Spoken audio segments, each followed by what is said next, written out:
Some major news that we're tracking right now. Udaipur Police has arrested 3 people, including the CEO and the executive head of a private company, along with her husband, for allegedly gang raping a female employee in a moving car. Action was initiated after the victim lodged a complaint, following which her statement and medical examination were recorded.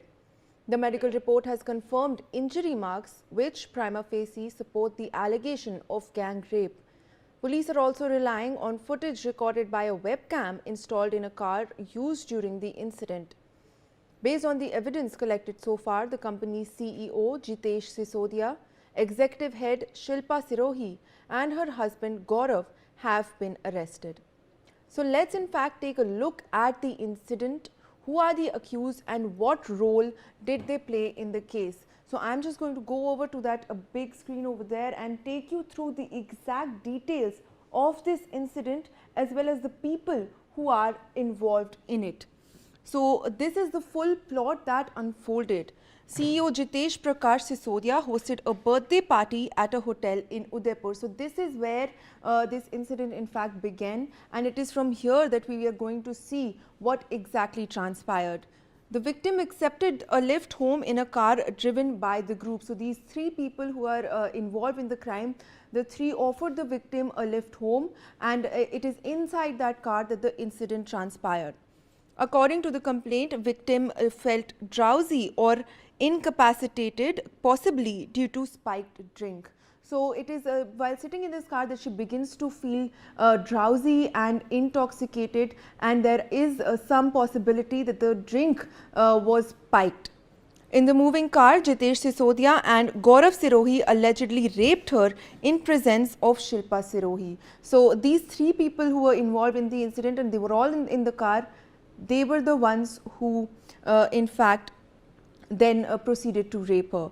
Victim later found injuries and missing items. So another very key point that is to be noted is that she later on noticed that there were injuries on her body and there were some items of her possession that were also missing. The victim filed a complaint providing dash cam footage as evidence. So the dash cam of the car in fact became a very key point of evidence which then later was submitted to the police. Medical exam confirmed sexual assault injuries. So the medical examination later of the victim also confirmed that the injuries that she had in her body corresponded to sexual assault injuries. So let's in fact take a closer look at who exactly are the accused and what was their role in this incident. First, of course, we have Jitesh Prakash Sisodia, who is the CEO of the company. What was his role here? He was directly accused of sexually assaulting the victim, took turns raping her, was in the back seat during the incident. So this is the role of Jitesh Sisodia. We have his photo over there as well. He was directly involved in the crime and he took turns raping the victim inside the car. Next, we have Gaurav Sirohi, who was the husband of Shilpa Sirohi. Directly accused of sexually assaulting the victim, took turns raping her, drove the car during the incident. So Gaurav was the one who was driving the car. He's the husband of the executive head, Shilpa Sirohi, and he also took turns raping the victim. And finally, we have Shilpa Sirohi, the executive head. She was allegedly the one who offered the victim a lift home and is accused of directly participating in the sexual assault, and she took turns raping the victim as well. So that is also a very key point. She is the one who allegedly offered the victim the ride home. So those are the exact details that we're tracking at the moment, how the incident unfolded and all of the people who were involved in this incident. I have with me Ellen Rao, who's a former DCP, joining us on the broadcast. Sir, a very tragic incident where we're seeing people who are working with this woman. They've offered her a ride home and proceeded to likely intoxicate her and proceed to gang rape her, taking turns to sexually assault this victim. Where can we go from here? We've seen that all the evidence is in place. What are the next steps that we can expect in this case? Good morning, Malika. It's really very sad incident about the gang rape. And if the matter has been reported to the police might have started their investigation and search of the accused persons. I think they all are identified. If not, then they will be identified by the police by way of their investigation techniques. And I think medical examination of this women is also very necessary for the further investigation, and all the evidences which are available on record, they will be collected by the investigating officer, and the appropriate legal action under BNS, that is to be taken up by the police. And all the other incidents, other details of the accused persons are to be collected, and her statement about the gang rape is also to be recorded before the area magistrate under section 164 earlier CRPC. Now it has been changed to BNSS. All the investigation is to be conducted very promptly, and day-to-day investigation is required in such type of cases. And I think in gang rape cases, after completion of investigation within a specified period of 20 or 30 days, the case is to be sent to the fast-track court for trial. Malvika. Well, sir, I would request you to please stay on with us. I also have Ms. Zeenat Shaukat Ali, a women activist, who is joining us on the broadcast. Ma'am, thank you for taking the time to speak with us. We're of course tracking this very disturbing case where a woman was raped by the CEO and the executive head of her company alongside her husband as well. What do you make of this case? It's not just about workplaces being unsafe, but now we're seeing that the direct involvement of a woman in the rape of another woman. What do you make of these disturbing details that have come forward? Horrifying that a woman should be involved in helping her husband to rape and to drug another woman. I think it is a matter that has to be taken with utmost seriousness, and it is all right that the police are investigating and the investigation has to go on and be completed. But this incident is, a psychological, it's going to cause a lot of psychological damage, you see, to the people, because there is a woman involved in this case. What does it mean that, sexual harassment now has gone beyond the male to the female, and the male combining forces to harm another woman? Now, this is something that is, that it has to be considered with utmost seriousness, and I think that the kind of punishment that also has to be given, should be very strong. It has to be said, a very strong message has to be got across, that this kind of horrifying incident is not going to be tolerated at any event. And this cannot happen. That also, they are CEOs, they are educated, they are people of responsibility. They are not people on the street that something like this has happened.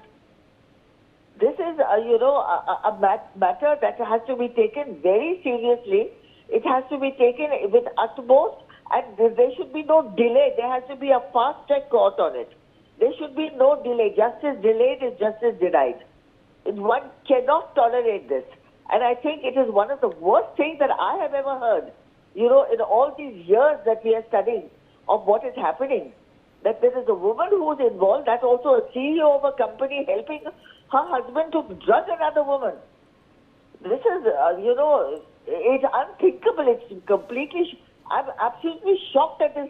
And I think it is a mentally brutal, and you have to be mentally sick to do something like that. See? Absolutely. So that's my reaction, that, the fast-track court has to go very fast, and the investigations have to go very fast, and this matter should be taken very, very seriously. Very seriously. Absolutely, ma'am. And in all of these details that have come forward, the victim has also spoken about how she was, likely drugged because she has no memory of the event. She woke up to notice injury marks on herself, and later when she saw the dash cam of the car, that is when she saw the incident unfolding. So there are so many layers to this, horrific gang rape. There is, of course, people exploiting exerting their positions of power. We've seen the executive head, the CEO of the company involved. In such a case, what sort of a punishment would you like to see being given out to these perpetrators? You know, I think that the punishment has to be death. Under Islamic law, since you are asking me, the punishment for rape is death. And the thing is that this kind of, what has happened, with educated people, with a woman who is educated, helping to rape another woman, cannot be seen in short terms. You see? It cannot be. There has to be a very strict and strong punishment. And the investigation also has to be fast-tracked. It has to be quick. And, time doesn't have to be wasted, because you see that they went to a shop, they got the drug, and they forced her to smoke, and then she lost consciousness. And there was another woman involved in this entire incident. So I think I'm taking this very, very seriously, okay? I must disconnect now, okay? Absolutely, ma'am. Thank you so much for joining us with your perspective on that. Ellen Rao, former DCP, also continues to be with us. Sir, we're seeing many facets to this case. Of course, there's the incident of gang rape, but there is also drugging that was likely involved. And the suspects are currently in police custody. But what sort of an punishment can we expect in this case? How can, how will the accused likely be punished? Malvika, this is it's a very serious incident and has been reported in a very metropolitan. And this after investigation, if the evidence is very strong in this case, and after recording her statement under Section 183 of BNSS, then I think the maximum punishment in the gang rape cases after this Criminal Amendment Act in 2013, and after this new laws has been in place, that maximum punishment of gang rape cases life imprisonment, and minimum is also threshold is also there 7 years like that. But all the investigation is to be carried out, all the reasons, and the involvement of the husband is also to be seen, how the one husband can be instigated by the CEO of the company to involve in this case to get another woman gang raped in such manner. This is really very brutal and serious incident, and it speaks very high volume of insecurity of women at the workplace.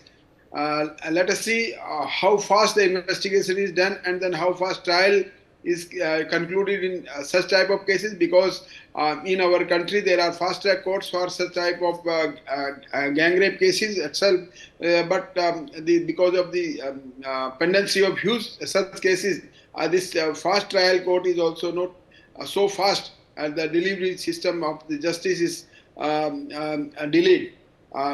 So we need to accelerate these type of trials as soon as possible, so that there may be an exemplary punishment to the perpetrators. So there should be a lesson to others that they should not involve in such type of cases. Malvika. Well, sir, thank you so much for joining us with your perspective on this horrific case.